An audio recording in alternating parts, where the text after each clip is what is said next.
Hello value investors, thank you for joining me. Today I want to talk about my performance over the past 4 years. So we're going to address the performance, then I'm going to tell you why it's important that you keep a track record, and number 3, what you can take away in terms of practical advice. If you haven't done so already, don't forget to check out my marketplace on Seeking Alpha. It's called Deep Value Returns. It's right here above me, and you can see which stocks I own and why. You are welcome to do a totally free trial and hopefully find something that suits you. So let's get started.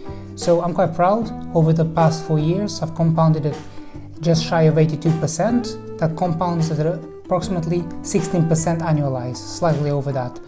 Obviously that, as you can see in the graph, it beats the S&P and it beats Berkshire Hathaway. So that's something I'm quite proud of. But number 2, why it's important that you keep a track record. So if you know Warren Buffett, he hasn't got a lot of regrets in his life, but this is one of the regrets that he says that he has, that he didn't have a track record sooner in his life.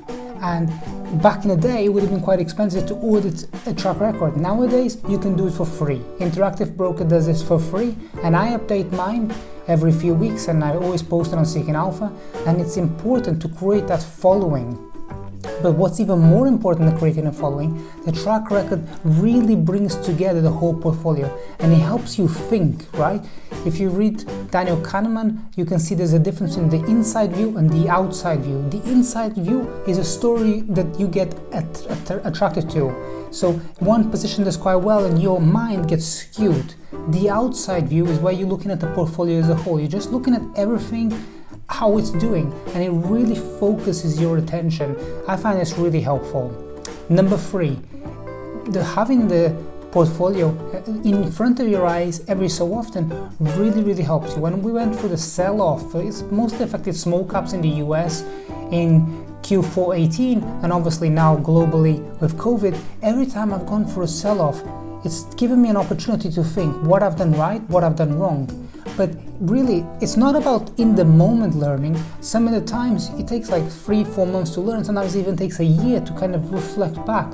So by having this portfolio, it really helps you. And it's just a story. It helps you see, okay, this is my circle of competence, and your circle of competence is going to be different to mine, and you might prefer to just look at dividend stocks, you might prefer to just look at low PE stocks, or you might prefer something else. It doesn't really matter. What you have to do is you have to understand this is what's working right now in the market, and you have to be able to adapt as it goes, because the market is not static. The way that people were investing in the 60s or in the 80s is very different how people were investing in the year 2000, is very different how people invest in 2020. So you can't keep looking in the rear view mirror. You got to be able to look at your performance, and you have to iterate as it goes, because it's fluid and it changes. This is not to say that on Monday morning you're going to do one strategy, on Friday you're going to do a different strategy. It's just looking and saying, okay, this is what I thought, and this is how it's actually performed over the last 3 years.